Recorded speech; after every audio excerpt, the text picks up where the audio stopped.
C'est Chipa. Aïe, aïe. Salut l'équipe, bienvenue dans Adhérence, épisode 2, le podcast que vous adorez tant. Déjà, si peu d'épisodes et tellement d'abonnés. C'est ça, au moins 2.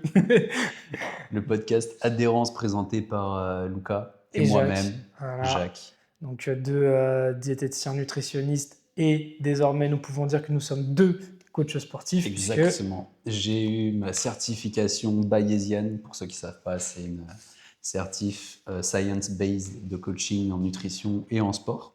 Je vous invite à chercher ce que c'est super intéressant. Et après 9 longs mois, 10-9 mois, Mhm. j'ai passé le concours et voilà, j'ai eu la petite certif du coup coach sportif. Eh oui. Et on est bien. Ouais. Maintenant on est beaucoup plus crédible maintenant pour faire des podcasts, vu que nous sommes Exactement. vraiment coach, vraiment nutritionniste, diététicien, tout ce que vous voulez. On a vraiment les pieds là-dedans. Et donc, le premier épisode était sur la sèche. On avait vaguement abordé beaucoup de sujets sur lesquels on aurait envie de creuser un peu plus en profondeur, notamment Les calories. les calories. Et notamment le comptage de calories. Le comptage, voilà. Toute la méthode autour du comptage des calories, les pour, les contre. Quelle est la rhétorique des gens qui sont contre le comptage des calories? Pourquoi ils pensent que c'est une mauvaise idée peut-être? Parce que de notre côté, on va être super biaisé. On est tous les deux pour, Ouais. absolument pour, et on le fait tous les deux depuis vraiment plusieurs mois. Donc, on va voir pourquoi certaines personnes pensent que c'est pas forcément sain, pas forcément bon, qu'ils ont les excuses qu'ils trouvent par rapport à ça, qu'elles soient bonnes ou mauvaises en fonction des personnalités, bien entendu. Et on va essayer de débunk les pourquoi du comment. Nous, on préconise le comptage de calories pour l'atteinte des objectifs. Ouais, donc effectivement, nous, pour situer, comme Jacques a dit, on compte depuis plusieurs mois, voire même plusieurs années, dans mon cas, les calories. Donc, on a été de la team où on compte pas et la team où on compte. On a vu les avantages et les inconvénients. Résultat, on continue de compter. Donc, c'est qu'a priori, on a trouvé quand même notre confort là-dedans. On va détailler bien sûr comment, parce que justement, on a pu faire, je ne sais pas si toi ce sera le cas aussi, tu me diras, mais des comptages de calories qui n'étaient pas forcément bénéfiques et qui n'apportaient pas les résultats escomptés. Donc, même dans le comptage des calories, il y a plusieurs comptages de calories, plusieurs stratégies différentes. On va les détailler aussi aujourd'hui pour voir comment on peut répondre justement à cette rhétorique où les gens pourraient dire que c'est contraignant, que c'est ceci, que c'est cela. On va voir ça point par point. On a noté 6 points, 6 contre-arguments. Mais d'ailleurs, pour revenir sur les comptages qui n'ont pas été pertinents, effectifs, moi, j'en ai pas eu. Ok. Je suis direct rentré dans le système et ça a fonctionné. Ça. Après, sûrement parce que je suis rentré directement dans un système assez drastique où le comptage de calories et que je l'ai fait, je pense que si je l'avais fait ou pas, j'aurais eu des résultats un petit peu similaires. Mais le fait de l'avoir fait m'a permis d'en comprendre pourquoi les résultats étaient liés à la théorie, quoi. Ouais. Ok. Écoutez, on va commencer à aborder directement avec le premier contre-argument qu'on a pu repérer et qu'on a pu entendre parfois, qui n'est pas forcément le plus pertinent, mais passons, on va le faire quand même. Du coup, c'était comme quoi les calories ne disent rien sur la qualité des aliments. En gros, l'idée c'est bien, vous comptez vos calories, vous atteignez vos 2500, disons que vous êtes fixé sur une journée, mais est-ce que concrètement, dans votre assiette, vous avez eu des légumes, du poisson, de la viande, etc. Ou est-ce que vous avez eu des glaces, je ne dis pas ça par hasard, des bonbons ou je ne sais quoi. Ou 1000 calories de glace ou de flan, Voilà, par exemple. exactement. Donc c'est un petit peu la reproche qui est faite peut-être parfois au comptage des calories. Bon, je ne sais pas si tu veux étayer sur ce point. Pour moi, oui, ça peut être un reproche en soi, mais c'est un reproche un petit peu, comment dire, qui est pas forcément cohérent dans le sens où si on est déjà dans un système où on a envie de perdre du poids, on a envie de sécher ou juste de compter les calories, on connaît déjà à peu près une partie des bases ou au moins la surface de l'équilibre alimentaire, des macronutriments, lipides, glucides, protéines, et on sait que dans une alimentation, il faut une certaine quantité de chacun de ces éléments. Donc déjà en particulier les légumes. Donc si la qualité des aliments, enfin la qualité des calories qu'on mange, on veut dire qu'elle est mauvaise et que quand on les compte, on ne voit pas si c'est des bonnes calories ou des mauvaises calories. Déjà, est-ce qu'il y a vraiment des bonnes ou des mauvaises Oui, calories? Mais forcément, dans tous les cas, si vous avez une base qui vous permet de perdre du poids, que vous mangiez, que cette base, imaginons, c'est 2000 calories. Si vous mangez 2000 calories de matière, enfin de gras, 2000 calories de glucides, 2000 calories de protéines, vous avez quand même perdu du poids. mm, Donc à partir de ce moment, effectivement, peut-être que les aliments que vous mangez ne sont pas dans un équilibre stable avec plein de vitamines, plein de fibres, etc., pour avoir une bonne santé. Mais ça vous permettra, mine de rien, de quand même perdre du poids. ouais, ouais. Ouais, bah, c'est ça en fait, bon, c'est une critique qui a du sens, mais en réalité, je pense que toute personne est capable de faire preuve de bon sens et de comprendre que même quand on compte ses calories, il ne faut pas mettre 2000 calories dans des glaces et les 500 calories restantes dans des œufs, par exemple. Tout le monde est capable de comprendre qu'il faut intégrer quand même un minimum de légumes, des fruits, etc., pour avoir tout ce qu'il faut au niveau des vitamines, des minéraux, etc., au niveau de la santé. Et dans tous les cas, même si ce n'est pas ce qu'on recommande, effectivement, du moment que la balance calorique est négative, il y aura perte de poids. En témoigne, je sais plus, il y avait un gars qui avait fait une expérience où il perdait du poids en allant manger au McDo Oui, tous les jours. tous les jours au McDo. Oui, bon, on voit que la qualité alimentaire, c'est un point pour tout ce qui est santé, évidemment. Et on ne recommande pas aux gens de perdre du poids en allant au McDo. Mais évidemment, voilà, il faut faire appel au bon sens. En principe, quand tu es déjà dans cette stratégie de comptage, c'est que tu as déjà quand même deux, trois petites notions Ouais, en tu as déjà nutrition. fait quelques recherches ou même sur TikTok, sur Instagram, il y a du contenu qui est déjà assez bon, même s'il Oui. y a beaucoup de contenu, de mésinformations. Mhm. Et déjà, si on cherche à perdre du poids, en général, on a déjà eu affaire à des diététiciens, des programmes, etc. Et on voit à peu près ce que c'est une assiette équilibrée, entre guillemets. Donc vraiment dire que compter ses calories, on ne connaît pas la qualité, Ouais. bah, tu sais ce que tu manges d'habitude, du coup, tu sais ce que tu comptes aussi. Mhm. Donc à ce niveau-là, je pense que c'est un peu se voiler la face sur ce que c'est la qualité des aliments au final. Ouais, ouais.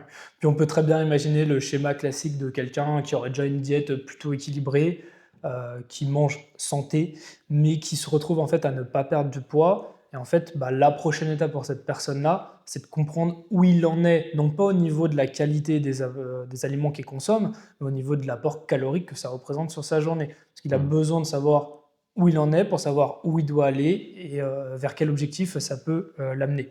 Donc effectivement, c'est une question de contexte, mais on est tous d'accord qu'on ne va pas recommander le comptage des calories à quelqu'un qui a déjà une gestion désastreuse de son alimentation, qui mange n'importe quoi, qui n'a aucune notion de ce que c'est un légume.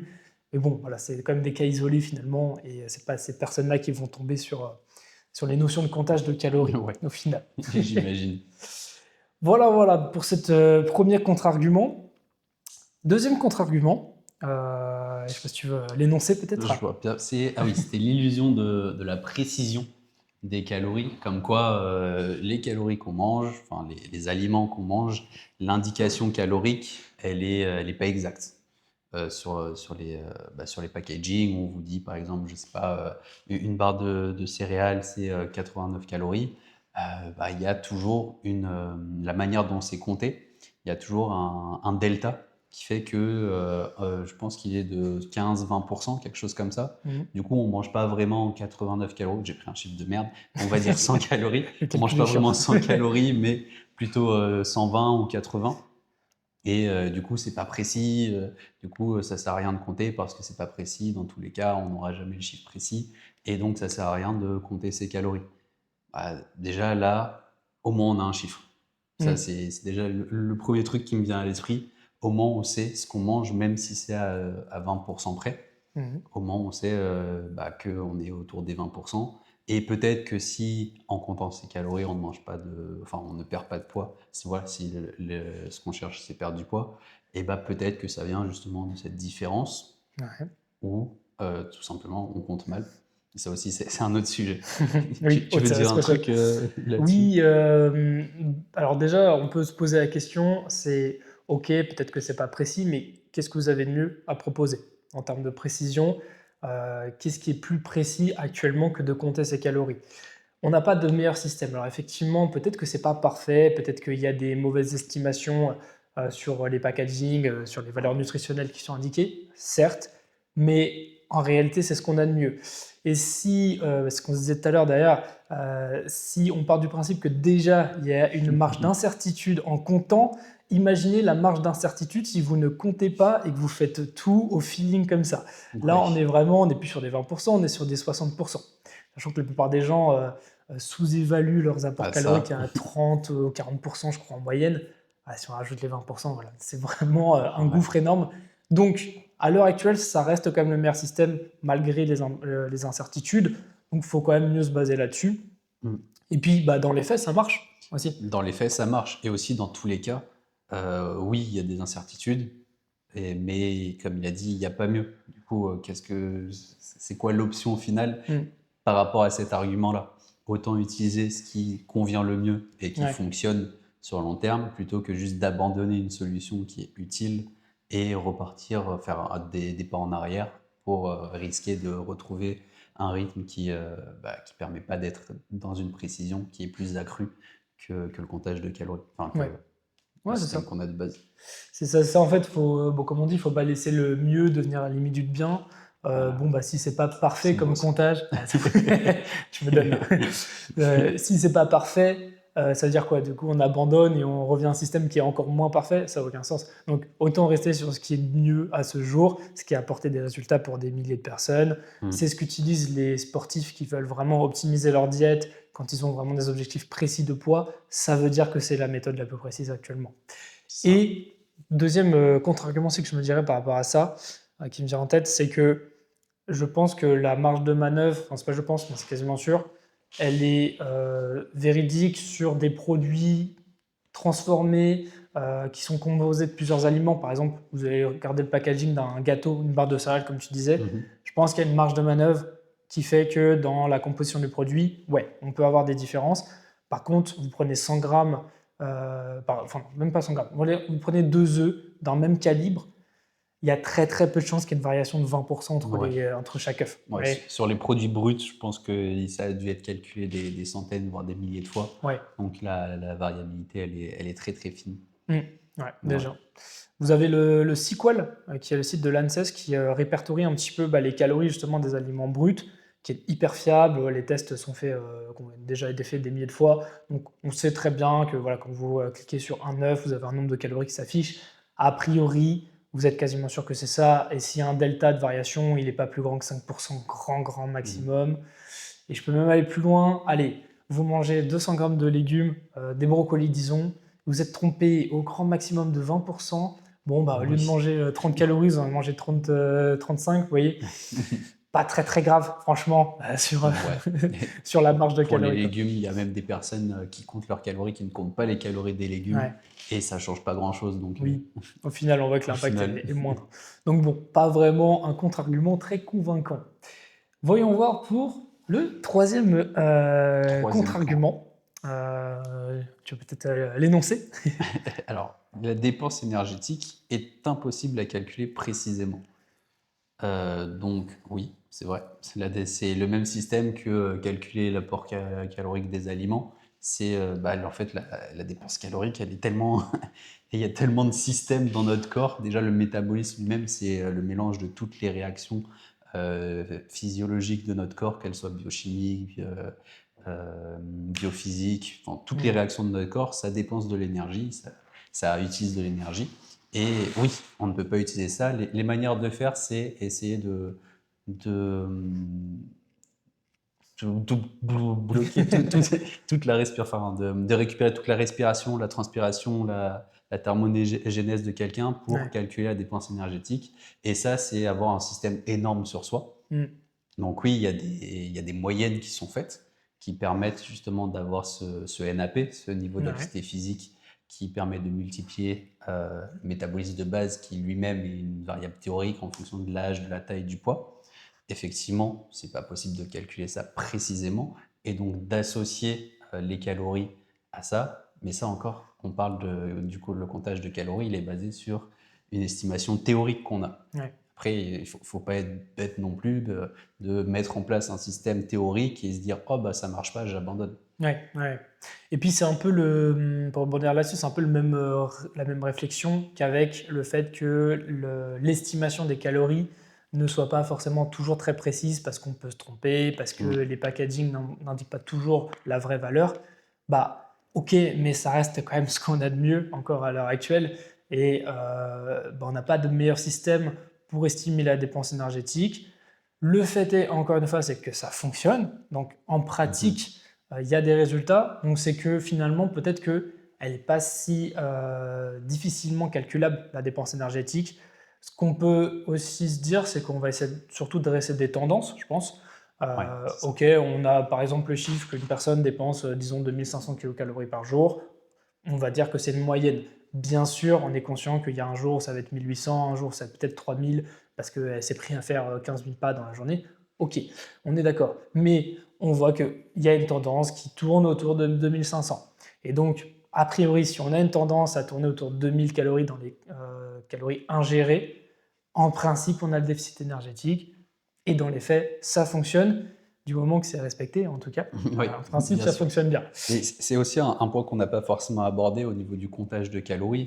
Enfin, on l'a abordé vite fait, mais c'est le fait que quand on compte pas ses calories, on oublie des choses qu'on mange. Du Mm. coup, on ajoute, et même quand on compte, on a tendance à oublier je sais pas, des sodas qu'on partage, des Ouais. petites graines qu'on mange à droite à gauche. Et là, c'est pareil. Quand on fait une dépense énergétique, en général, on se considère, soi-même, on a Mm. l'impression qu'on fait toujours tout mieux. Ouais. Donc, on mange bien et on bouge beaucoup. Alors que si là, pareil, les études ont montré que les estimations de notre dépense énergétique, elles sont inférieures Ouais, clairement. à ce qu'on dit en général. Donc c'est pour ça que certaines personnes se disent oui, c'est pas possible de calculer précisément. Mais déjà, si soi-même on réussit pas à estimer quelle quantité de marche on fait, quelle quantité de sport on fait, bah, autant avoir un point d'appui pour Mhm. nous dire la vérité qui se rapproche enfin, Ouais. le plus de la réalité. Ouais, c'est ça. C'est ça. Je crois que le chiffre, c'est 30%. Les gens, ils estiment à la hausse de 30% leur dépense énergétique réelle.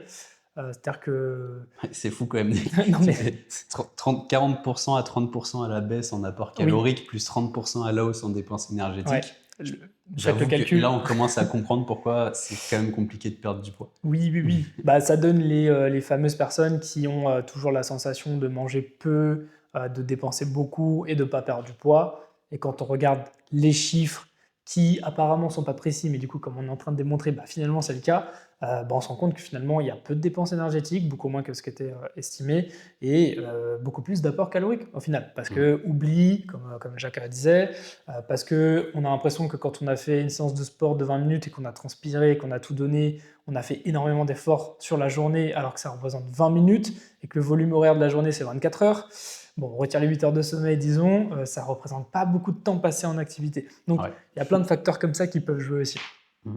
Et pour revenir sur l'aspect théorique et pratique, donc oui, si vous calculez votre dépense énergétique et votre estimation d'apport calorique nécessaire pour perdre du poids ou prendre du poids, et que vous voyez que sur 2 3 semaines, bah, ça ne fonctionne pas, et bah, changez le rythme du plan. Mm. L'idée, c'est de suivre un plan. Si vous voyez au bout du checkpoint que vous n'avez ni perdu ou ni pris en masse en fonction de vos objectifs, et bah, ça veut dire que au niveau théorique et au niveau pratique, soit vos calculs n'étaient pas bons, soit que les éléments sont différents, le métabolisme est un petit peu plus important, donc un petit peu plus compliqué de calculer, ou les plus faibles, et donc c'est toujours un petit peu plus compliqué de calculer. Il y a plein d'éléments qui rentrent en jeu qui font que la théorie et la pratique diffèrent, et que c'est là où il faut soit un esprit professionnel pour vous guider, soit essayer de se réajuster soi-même, même si c'est compliqué parce qu'on a l'impression de perdre du temps, alors qu'au final, vous apprenez juste à mieux comprendre votre corps. Ouais. En fait, ça, je pense que c'est la bonne réponse aux deux contre-arguments là qu'on a évoqués. C'est que on est d'accord que c'est pas le système le plus parfait. Par contre, je pense que c'est le plus intéressant à faire jouer au niveau de l'expérience. Donc, comme Jacques disait, vous testez. Ok, du fait que ce ne soit pas parfait, l'estimation et le comptage, on peut se tromper, on ne peut ne pas avoir de résultat. Par contre, ça vous donne une base de travail pour savoir que bah, justement, vous avez fait un test. je reprends un exemple, vous estimiez que vous dépensez 2500 calories grâce aux formules et vous estimez que vous mangez 2000 calories, vous n'avez pas de résultat. Ça veut dire soit que vous ne dépensez pas 2500 calories, soit que vous n'avez pas mangé 2000 calories. Il y a forcément quelque chose qui ne va pas dans le bon sens. Mm. Et donc, ça vous donne au moins un chiffre qui vous donne une indication. Vous avez l'indication que peut-être vous estimez à la hausse, peut-être vous estimez à la baisse vos C'est calories. ça. Et vous pouvez partir de là. Alors que si vous partez d'un système où vous testez des trucs, je sais pas, vous vous mettez à ajouter des légumes dans vos repas, etc., et ça ne donne pas de résultat, ça va être beaucoup plus dur de tirer des conclusions parce que vous ne savez pas réellement ce que vous avez changé dans votre alimentation. Là, vous Alors, vous basez sur des chiffres. ouais. Alors, à moins que vous soyez vraiment, que vous ayez vraiment cet esprit scientifique où vous ne changez qu'une seule variable à chaque fois que vous faites des tests, ce qui est honnêtement vraiment pas Très le, compliqué. enfin, le cas de personne quasiment. Même nous, Donc, ça va être très, très, très compliqué d'avoir des estimations, enfin des réponses entre guillemets aussi précises qu'en faisant ces estimations qui, d'après certaines personnes, sont ni précises et n'ont pas lieu d'être. Ouais. Donc voilà, résumé, c'est pas précis totalement, ok, mais c'est quand même ce qu'on a de mieux actuellement et ça permet de laisser place à l'expérience pour savoir ce qui fonctionne pour vous ou pas. Et maintenant, on a un point où, justement, tu m'avais dit quelque chose qui m'avait intéressé l'autre fois, et c'est un point qui est entre guillemets un peu moins scientifique, on va dire, et qui a trait plus au mental et à la psychologie. C'est le fait que quand on compte ses calories, on risque de développer des effets psychologiques négatifs, comme des TCA ou des TCA. Ouais. Ou des TCA par exemple. Oui, alors ça c'est le truc qu'on entend assez souvent. D'un point de vue purement rationnel, moi ça me semble logique effectivement qu'une une activité de comptage des calories, puisque ça a un caractère vraiment contrôle de ce qui se passe, puisse générer des TCA. Maintenant, ce que j'ai pu voir, alors je ne vais pas poncer le sujet à fond, hein, ça reste à débat, de ce que j'ai pu voir dans quand même 2-3 études, il me semble, c'est que le comptage des calories ne crée pas de TCA par essence. Par contre, il peut mettre en lumière quelqu'un qui avait déjà des soucis avec l'alimentation. Et de fait, une personne qui a des problèmes avec l'alimentation peut vite se retrouver dans la boucle où il va être confronté à des personnes comme nous, peut-être, qui vont parler du comptage des calories, en faire la promotion. Il va se mettre dedans, peut-être avec la mauvaise stratégie, et se retrouver du coup à exacerber le terrain psychologique des TCA qu'il avait déjà de base. Voilà ce que j'ai pu en conclure en regardant quelques études. Je ne sais pas si tu voulais rebondir dessus. Alors, j'ai ni diplôme en psychologie et j'ai ni eu beaucoup d'expérience directe avec des sujets qui sont justement sujets au TCA. Donc, j'ai pas beaucoup de choses à dire là-dessus, à part ce que je pourrais penser qu'il puisse arriver. Mais pour moi, ça peut être, ça peut être possible de justement, comme il a dit, exacerber les TCA qui sont déjà présents, mais de là à créer un trouble du comportement alimentaire en comptant ses calories, ça m'a l'air quand même assez compliqué. Parce que le comptage de calories, déjà, on ne l'oblige pas techniquement, on le recommande du coup pour notre part. Et ensuite, il y a pour moi qui aime bien tout ce qui est stats, tout ce qui est chiffres, je vois clairement que certaines personnes peuvent développer une obsession au niveau des chiffres, même des lettres, et donc voir les limites du comptage de calories. Par exemple, on se met une limite à 2500 calories, et une fois que c'est dépassé de 1 calorie, on peut commencer à péter un câble parce qu'on a une approche trop émotionnelle justement à ces nouveaux chiffres qui sont arrivés dans notre vie. Mais est-ce que avoir une approche trop émotionnelle aux chiffres qui permettent de limiter potentiellement les excès qui peuvent être beaucoup plus importants, comme sans ce comptage, est-ce que c'est plus négatif, moins négatif que justement ne pas avoir cette limite-là? Ça, c'est des questions que je peux me poser, dont j'ai pas la réponse parce qu'encore une fois, j'ai pas de diplôme en psychologie, j'ai pas eu affaire à beaucoup de personnes qui étaient dans le domaine. Mais est-ce que c'est pas un moindre mal? C'est la question que je me pose. Et quel est le risque du coup à choisir?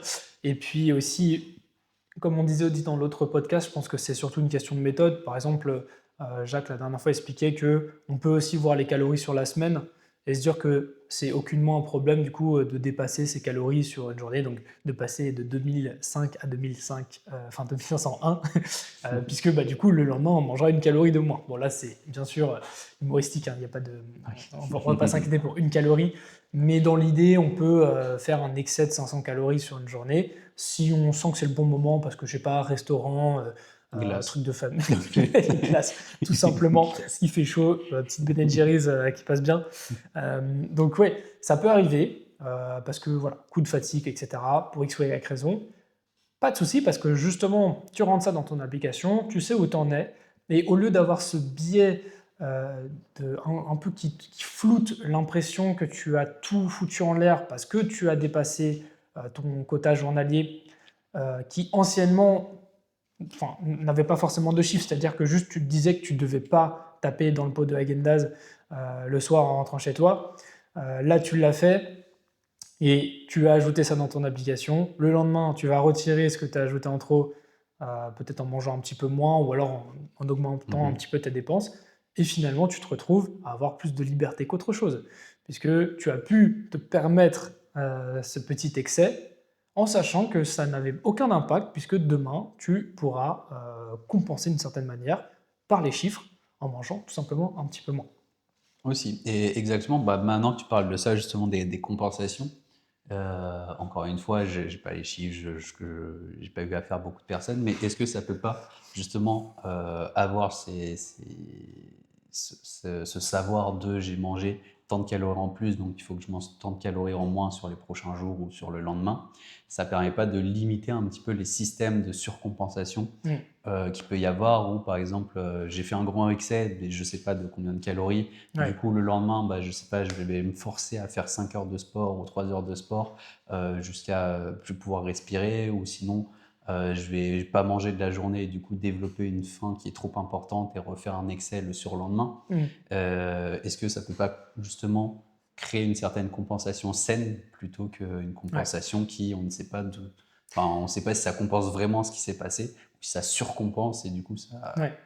Ouais, je suis voilà. d'accord avec ça. Effectivement, en fait, ce qu'on dit, c'est que oui, il va quand même y avoir une petite contrainte dans le sens où on va quand même se sentir peut-être un petit peu fautif en dépassant ses calories, même en ayant les notions qu'on peut rattraper le lendemain, etc. Ok, bon, c'est normal, mais au moins notre petite culpabilité qui vient sonner à notre antenne, elle est cohérente par rapport à ce qu'on a vraiment dépassé. C'est-à-dire que on pourrait justement, bah, je reprends l'exemple du gars qui va craquer sur son pot de glace le soir.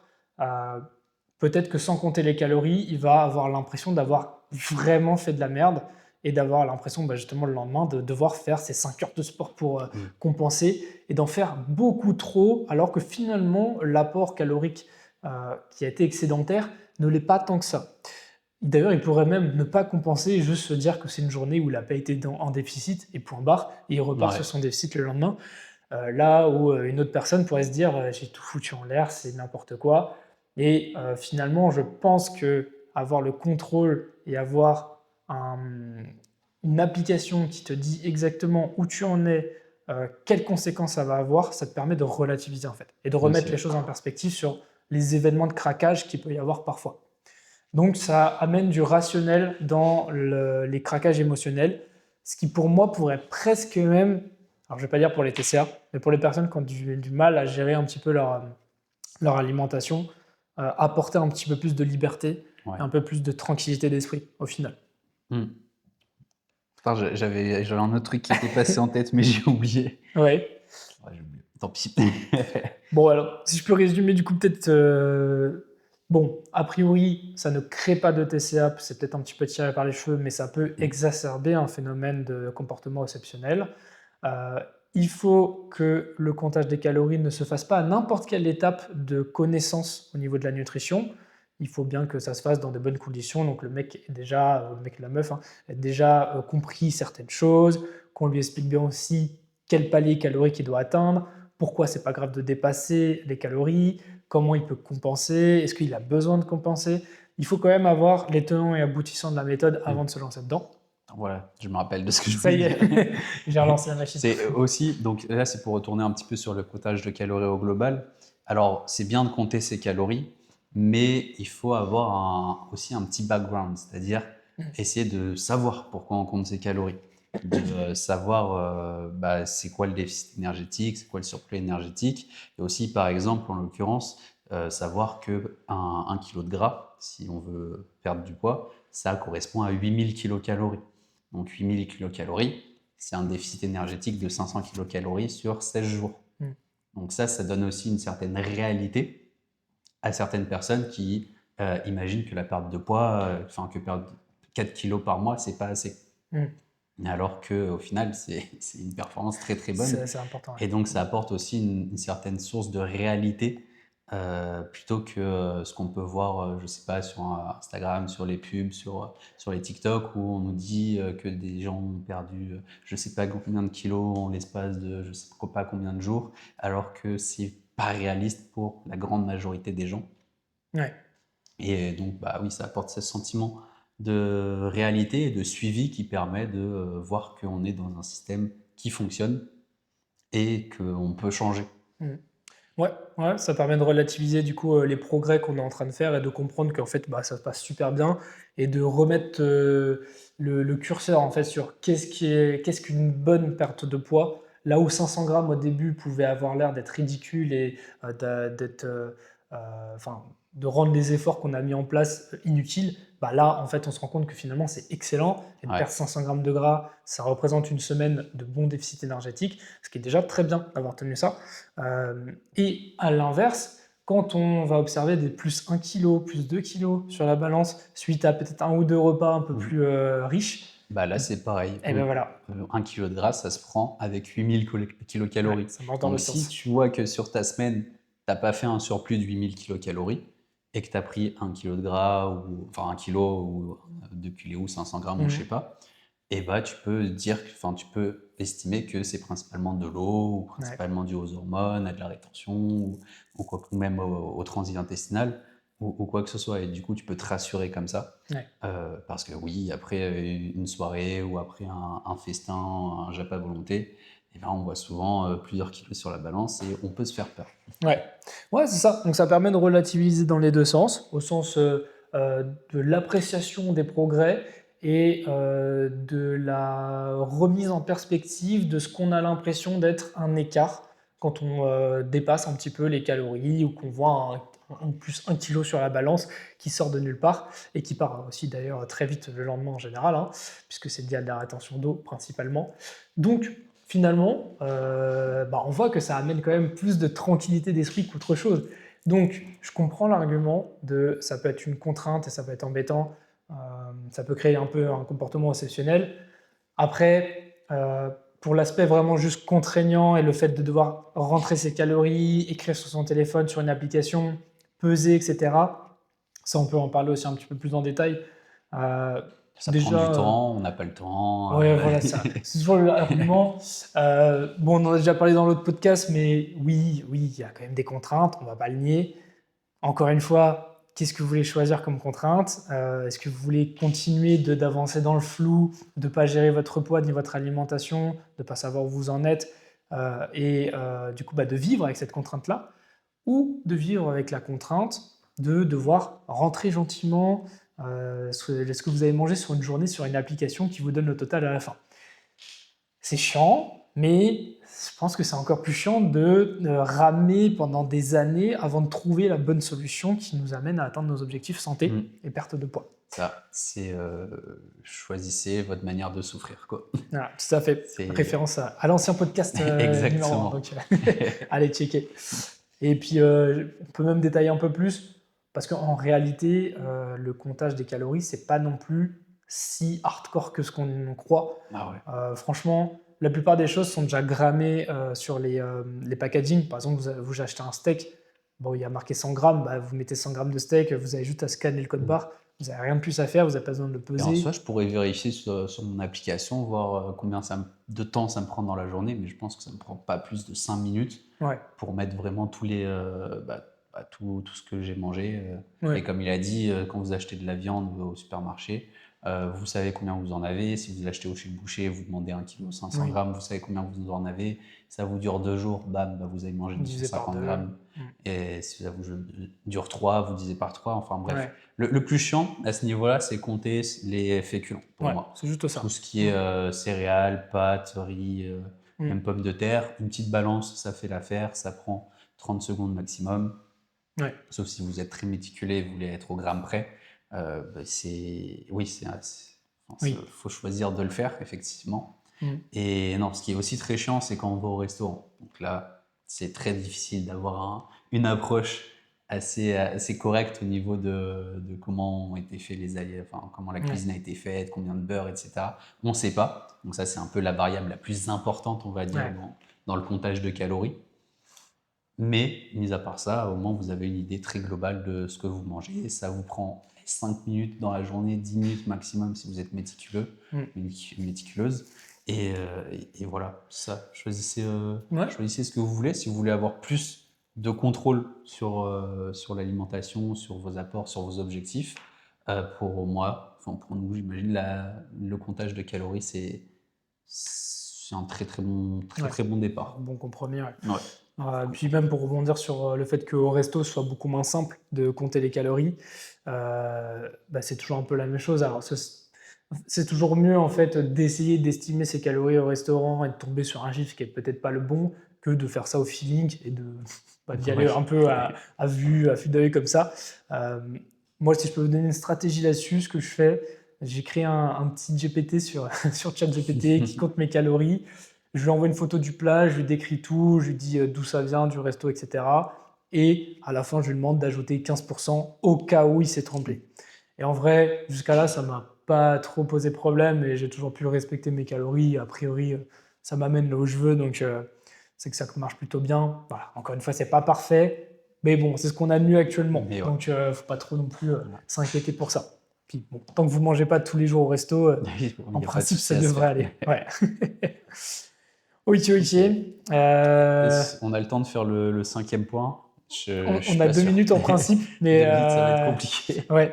On va voir peut-être la carte SD tient un Ouais. petit peu plus. Ok. Bah parce que le cinquième point, c'est celui que je trouve que c'est le plus légitime, on va dire, Ouais. pour certaines personnes. Et on a eu une discussion comme ça avec quelqu'un par ici il y a pas si longtemps que ça. Mhm. C'est le fait que le corps se régule tout seul. Donc, par exemple, en fait, le corps il nous indique quand on n'a plus faim. Donc, si on l'écoute et qu'on arrête de manger à ce moment-là, bah, c'est très bien. Le corps, il régule la prise de poids avec les hormones, grâce à l'activité physique, au métabolisme, etc. Et donc, pourquoi compter ses calories si juste en écoutant les sensations de son corps, eh ben, on peut atteindre nos objectifs au final. Mhm. Toujours Quelque vendu. chose à dire? Ouais, vas-y. Alors, pour moi, il y a deux points là-dessus.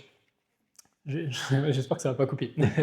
Premier point, c'est que c'est un beau discours, mais le fait est que le surpoids et l'obésité ne font que de monter.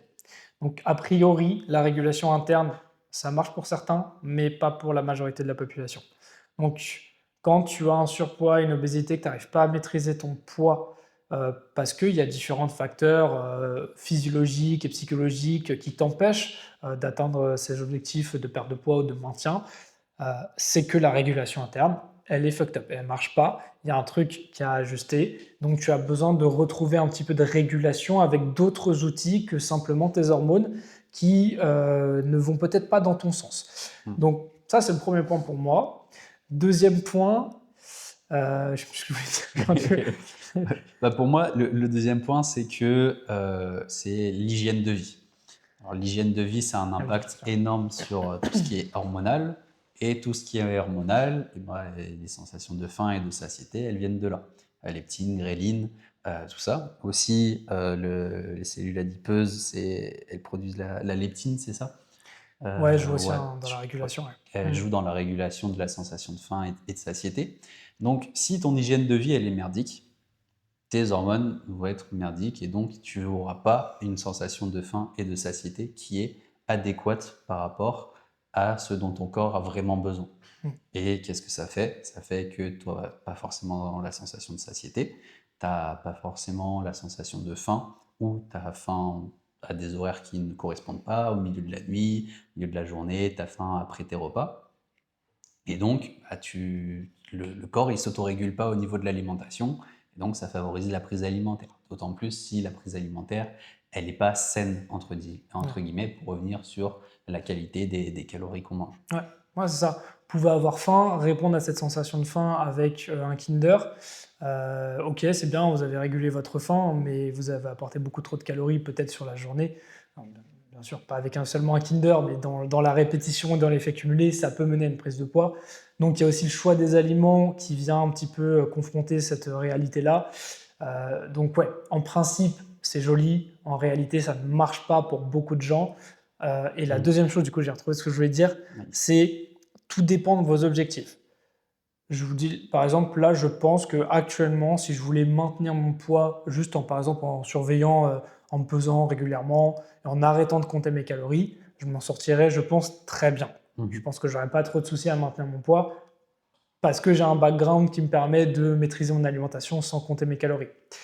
Mais si on a des objectifs plus précis, notamment par exemple de sèche, qu'on veut déstocker le maximum de gras pour le minimum de muscles perdus, donc savoir où on en est au niveau des protéines, savoir où on en est au Ouais. niveau du déficit calorique, qu'on a un objectif vraiment spécifique et esthétique, bah là c'est quand même compliqué de faire avec la régulation interne.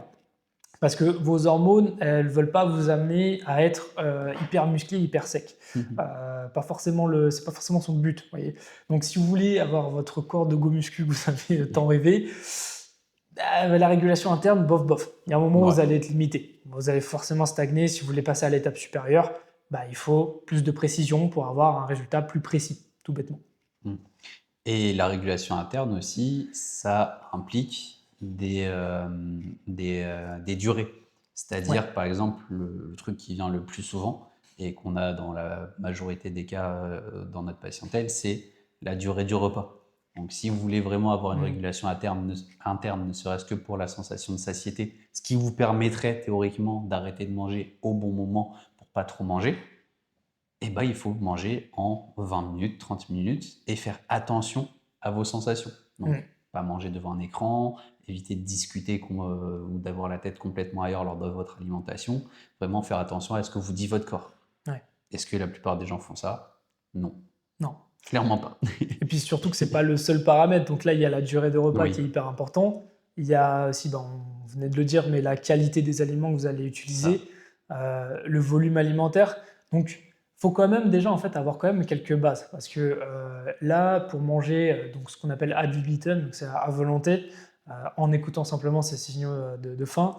Bon, il faut quand même bien construire sa diète en amont. Je pense que d'ailleurs, si on a d'abord compté ses calories et Mhm. qu'après on se met à avoir une diète où on mange à volonté en écoutant ses sensations, bon, ok, on s'en sort plutôt pas mal, franchement, parce Clairement. qu'on a déjà un bon background avant ça.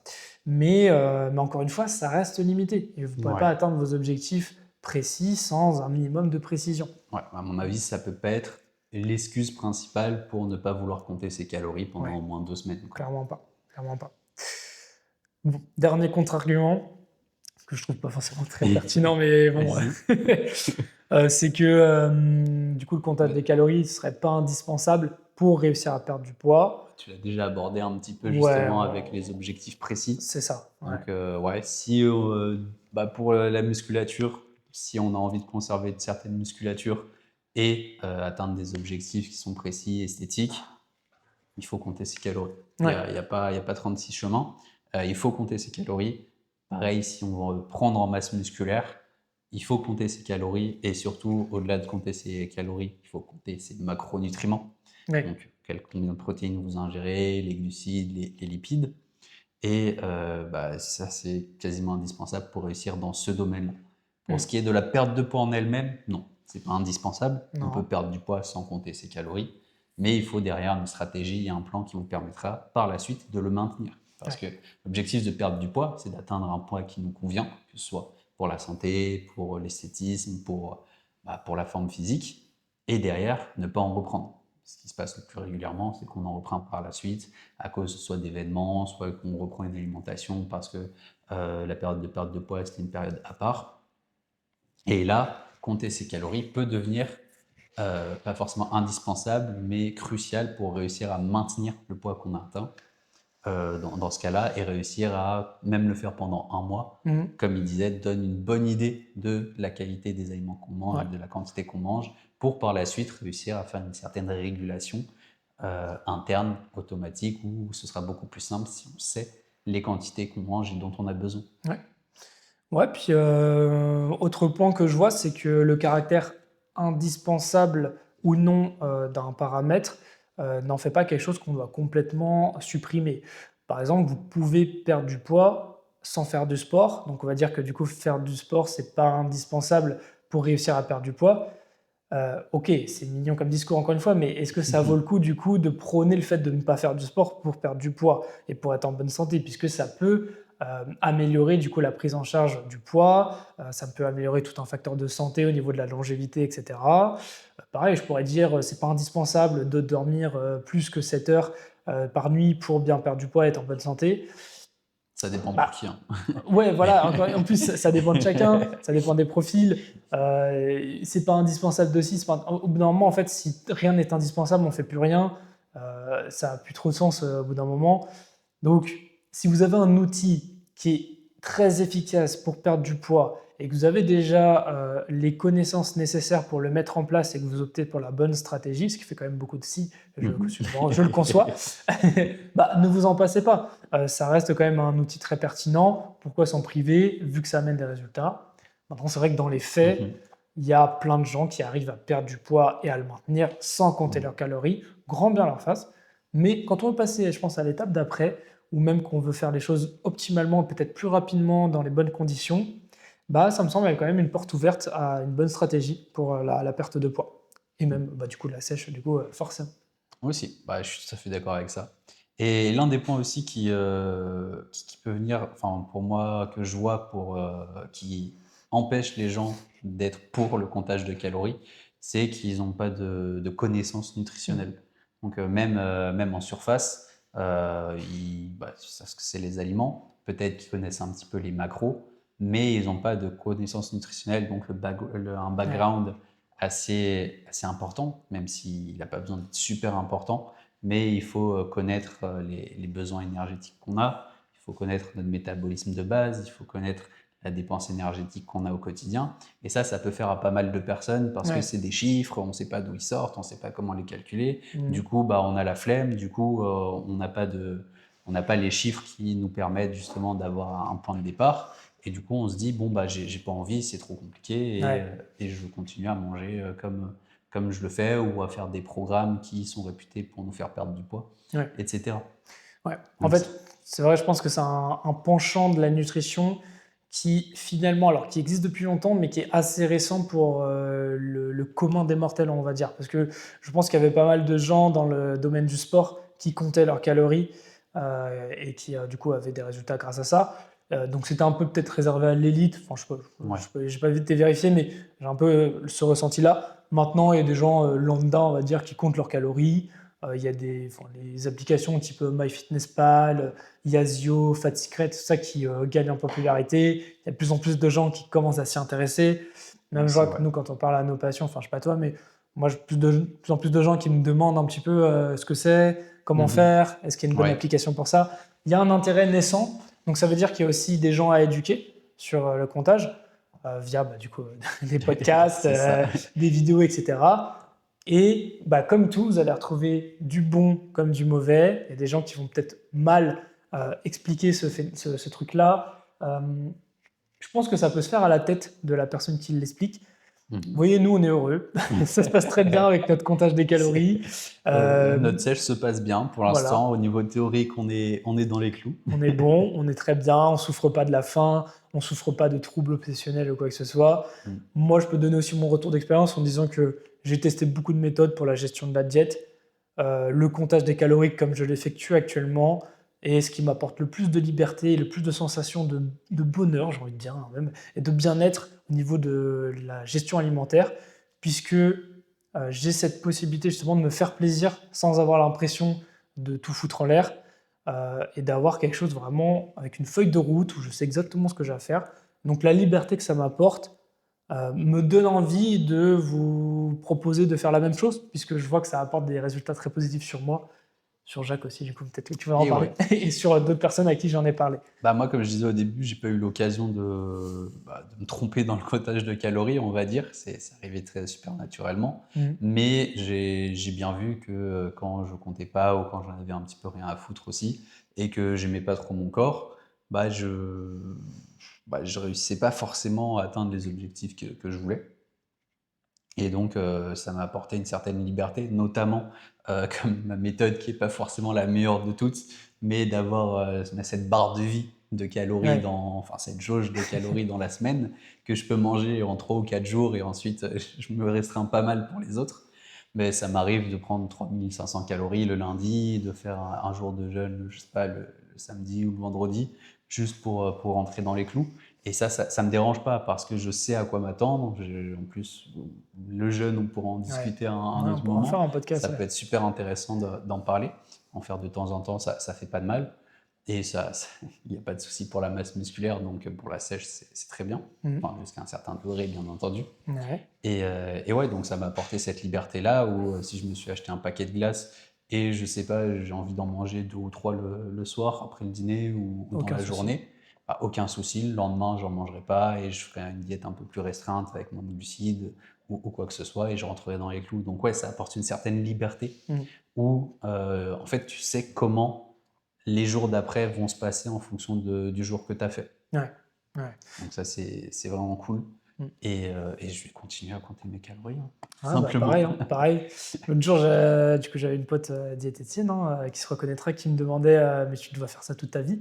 Mais 100% quoi. C'est Ouais. vraiment, bah, en fait, tant qu'une méthode apporte des résultats Mhm. qui sont bénéfiques, qui te rendent plus heureux et qui te permettent d'atteindre tes objectifs, bah, bien sûr que tu continues.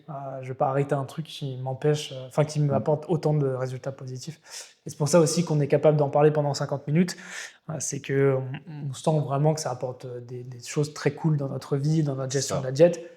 Et comme on est passé par d'autres étapes avant, voilà, on sait qu'il peut y avoir des contraintes avec d'autres méthodes. Là, à mon sens, c'est la méthode avec, certes, toujours un petit peu de contraintes. Bien sûr, il en faut toujours un peu. Il y aura toujours des contraintes Il dans y tous en les aura cas. toujours. Mais c'est les contraintes les moins chiantes à gérer et qui amènent vers les résultats les plus intéressants. C'est Donc, ça. au final, comptez vos calories, les gars. Franchement, c'est la meilleure solution. Et encore, si on m'avait dit de compter les calories à l'époque où il n'y avait pas les smartphones, les applications pour Oui, compter, là, j'aurais été un petit peu plus réticent, vu le gros flemmard que je suis. ouais, Mais ouais. là, comme on a dit, ça prend pas beaucoup de temps dans la journée, ça apporte une liberté. Mm. Et voilà. L'important, c'est de tout compter. Ouais, c'est C'est ça. c'est la seule D'être restriction, honnête, quoi. en fait, ça, de pas faire genre, non, non, ça, je vais pas le compter, Ouais. si ça passe. Non, non. Voilà, faut être honnête avec soi-même et le faire ça correctement. Parce que je pense que les gens qui diront que cette méthode ne fonctionne pas, c'est juste qu'ils l'ont pas fait sincèrement, hein. Donc ouais. Mais ça serait Ouais. aussi un autre sujet, hein, pour le Ben creuser un peu oui, plus. il y a énormément de sujets. Ben, je Toujours. pense qu'on a fait un petit peu le tour. Je Ouais, trouve que c'était pas mal. ouais, ouais, ouais. Euh, Bah écoutez, en vrai, si vous avez d'autres questions sur le comptage des calories, d'autres remarques, d'autres contre-arguments, si vous n'êtes Ouais. pas d'accord avec nous, On sera euh, ravis d'en discuter. vraiment, vraiment Euh, sincèrement, Pas euh, forcément pour vous faire d'en changer d'avis, mais juste pour avoir un débat. Un débat, c'est cool les débats. ouais, Ça élève l'esprit, ça fait avancer. Et ouais, c'est comme ça qu'on va plus loin et ça nous permet d'aider plus de personnes, ouais, clairement. comprendre les gens et réussir à apporter des solutions que Mm. vous pouvez également nous proposer. Ouais. Mais ça nous permet même de nous de comprendre pourquoi on apprécie autant une méthode, puisque vous stimulez du coup la réflexion. Ah oui, on n'avait pas pensé à ce penchant-là, peut-être la contrainte de compter les calories. Bon, bah voilà notre vision des choses, voilà pourquoi nous on ne le perçoit pas comme une contrainte. Ça peut vous aider aussi à mettre un premier pied dedans si vous êtes réticent. Et encore une fois, tester, parce que rien ne vaut l'expérience. En réalité, la plupart des Mhm. gens qui dénoncent le comptage des calories, je pense qu'ils ne l'ont pas vraiment fait sincèrement sur le long terme pour en observer les résultats. C'est ce que j'allais dire sur le long terme parce qu'il y a essayer et essayer. Ouais, on est Donc d'accord. voilà, ça Ouais. aussi on pourra en discuter. Ouh là là, on va partir sur d'autres thèmes là. Et Ouais, aussi, si vous avez d'autres sujets que ouais, vous aimeriez qu'on c'est creuse, ça, comme on l'a c'est dit ce la que je dernière voulais dire. fois, bah, n'hésitez pas du coup à Et nous ouais, lancer là-dessus. On aime bien discuter et blablater pendant longtemps, donc comme vous avez vu, Donc n'hésitez pas. Et puis, on se dit du coup à Et la puis, ouais, prochaine. à la prochaine pour un autre sujet, plein de rebondissements. C'était Adhérence, épisode 2, le comptage des calories. Voilà. Allez, ciao tout le monde. Ciao.